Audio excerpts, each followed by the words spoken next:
Welcome to another episode of Mastermind Bites. My name is Fong. I'm an entrepreneur, business strategist, real estate investor, speaker, and also a best-selling author. And every single day, I help others unlock the potentials and guide them to succeed. Today on Mastermind Bites, I get to feature another great individual. And the reason why I have this show is because over the last few years, I've been very privileged and honored to meet some amazing individuals, some masters of their skill sets, and some celebrities and very, very incredible, successful individuals. Get to be able to be in the same room with them, learn from them, listen to their stories, understand how their tips and tricks got them to succeed, and also being able to take those lessons learned and apply that to our everyday lives and be able to share that with you today. Today, I get to feature the incredible Mr. Frank O'Day. He is the founder of Second Cup. He's been involved with so many different charity functions, especially the Street Kids International, and he's also a recipient of the Officer of the Order of Canada. Absolutely amazing individual. Listening to him speak, being able to shake his hand, and also understanding how he made it to where he is today. And the thing is, he didn't start off as this very, very successful person. In fact, there's a period of his life where he was living on the streets. He was completely homeless and at a very young age too. At the age of 26, he was actually in the dumps. He was not successful. He was considering suicide. He was doing all these things that just did not get him into the right spots. But it's because of this one dime, and that dime represents compassion for him, because somebody was compassionate enough to drop a dime in his hand, and he took that dime and took action and reached out for help. He was constantly listening to these ads and these radio advertising during that period of time. He realized he has to make a change, and at that point, when he realized he needed to make a change, he heard this ad, and this ad was telling him to make this phone call to get help for alcoholism. He made that call because somebody was compassionate enough to drop that dime in his hand, and he used that very single dime to make that change and ask for help. Now, from there, he moved on, progressed, persisted, and became this very, very successful entrepreneur, and also somebody who's really adds back to the environment, it adds back to the community, helps kids, does charity work, and it was absolutely phenomenal. What a story for him. And it's something that we can all learn from and all look up to, because we could all make a difference. We could all change somebody else's lives, and you don't know where that change is going to come from. And that person that dropped that dime in his hand has no idea that he has become who he is today.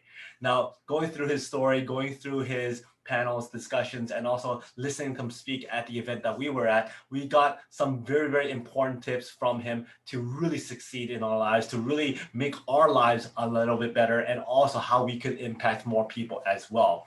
One thing that we also have to keep in mind is the fact that there is no tomorrow. We can't always think of, oh, tomorrow we'll do this, tomorrow we'll do that. That is something that he experienced firsthand when he was out on the streets panhandling, and every single night he'll be talking to other people that's panhandled, other homeless people, and they'll also say, oh, tomorrow I'll go get a job, tomorrow I'll do this, tomorrow I'll do that. And eventually nothing ever happens. And that's because there is no such thing as someday, there's no such thing as tomorrow, unless you make a plan, unless you go out there and take action and make it happen.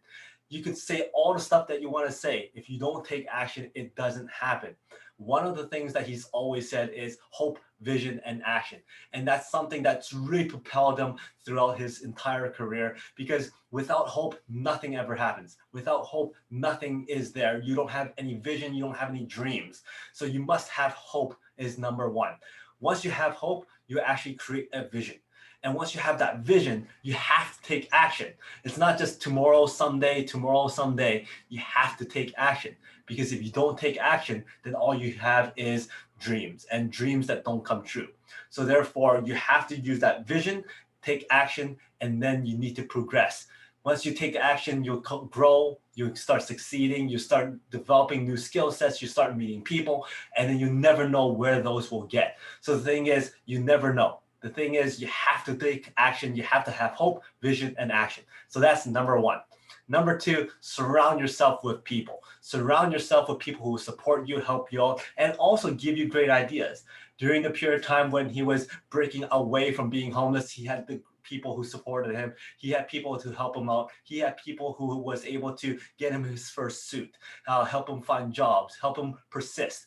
And the thing is, when it comes to when he was having that having issues with regards to second hookup, he surrounded himself with good, smart people, outside people who could give him ideas that he may or may not have thought of. So surround yourself with people that's outside of your influence, outside of your circle, to bring in new ideas, to give you that support, to give you that comfort, to give you that encouragement. You have to surround yourself with those people. So number 2 is surrounding yourself with great people. Number 3, sometimes it gets to a point where you have to make that decision. You either stay who you are or you make that change. And for him, at the age of 26, if he did not change, he will die. And therefore, he made that change. He reached out and panhandled that one last time and got that dime that made a whole big of difference in his life. And he made that decision. He made the decision to utilize that dime to reach out for help.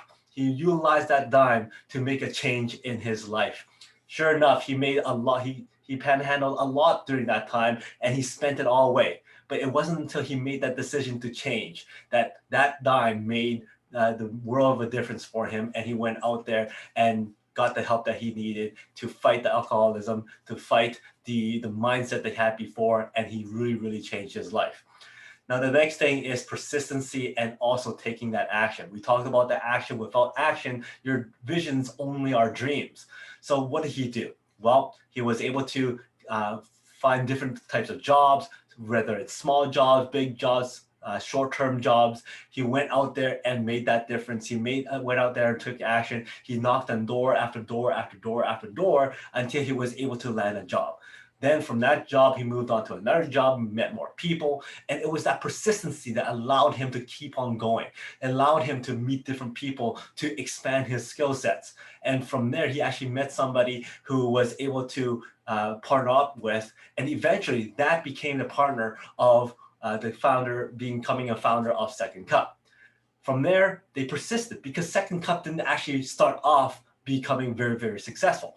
In fact, back in that time, coffee was not a very, very sought after business because it was not a great business to begin with. People bought some coffee, they brewed it at home. It wasn't something that you drink. It wasn't something that you drink on the day or buy by the cup. So therefore, he had to come up with an idea to break away from that traditional method of selling coffee, and that is selling coffee by the cup. And they came up with that idea with not just selling coffee by the cup, but also charging so much for that cup of coffee that it's not normal, so that people thought that, wow, this must be quality coffee. And in fact, it was. And instead of making coffee as just another cup of coffee that gets people throughout their day, they made it into a treat, something that you're treating yourself to. So they changed the whole mindset of what coffee is. But that's because of the persistency. That's because they had a plan, took action, and made sure that it worked, and kind of adjusted and modified as they see fit, and kept on changing it until they found a way of making it work. And sure enough, they had that plan to have over 100 stores over a couple of years. And sure enough, they made it happen because they changed that mindset, because of that persistency, because of that mindset. And the fifth thing that I want to mention that he really shared was, you can change the world. Anybody can change the world as long as you reach out to somebody. That one person that dropped that dime changed his life, changed his world, and that person doesn't even know about it. And all that person did was had the compassion to reach out and drop that dime in his hand. So the thing is, sometimes you never know. You can do something very, very little and you're able to change somebody's life. And therefore, every single person that you interact with, every single person that you know, we all are able to change somebody's life. We are all able to change the world. And you never know what you can do, but go out there and have compassion. And that's something that he taught us. And that's something that he really, really strives for. And that is why to this very day, he still has a lot of connections to charity functions, a lot of connections to the Street Kids Foundation that he put together, because he wants to go back and help those kids. He wants to go back and reach and have that compassion and change that world one person at a time.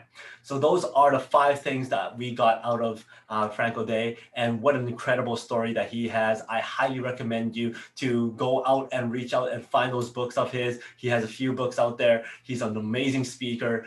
His stories are absolutely phenomenal. So go out there, find his story, and his story towards business is absolutely amazing as well, because Second Cup is such a great industry, such a great business, such a great company that he was able to build up. And it was kind of interesting asking him about during that period of time, because Starbucks was actually coming up at the same time as well. And the two of them actually did not have any kind of connections, had no communication. They were both coming up at the same time, which was pretty incredible that they both came up with selling coffee by the cup, and they both were very, very successful. So if you like this episode, please go back and watch some of my other episodes on Mastermind Bites, and you'll get so many different nuggets like today. For instance, again, the top 5 things that I got from Franklin Dea. 1, surround yourself with great people. 2, hope, vision, and action. 3, sometimes you have to make that decision to make a change. Number 4, the thing is persistency, taking action every step of the way, making changes so that you're able to succeed. And of course, number 5, you can all change the world one person at a time. So if you like this episode, go back, watch some of my other episodes on Mastermind Bites. If you like Mastermind Bites, we have a lot of different shows. For instance, the Unlocking Your Mind, the Make More Mind Bites, and of course, the Peak Potential Success Show that's up every single week. And of course, thank you very much for your support. Thank you very much for your likes, your comments. I love seeing your comments. And also thank you for subscribing. And until next time, today is the day to unlock your peak potential. We'll see you later.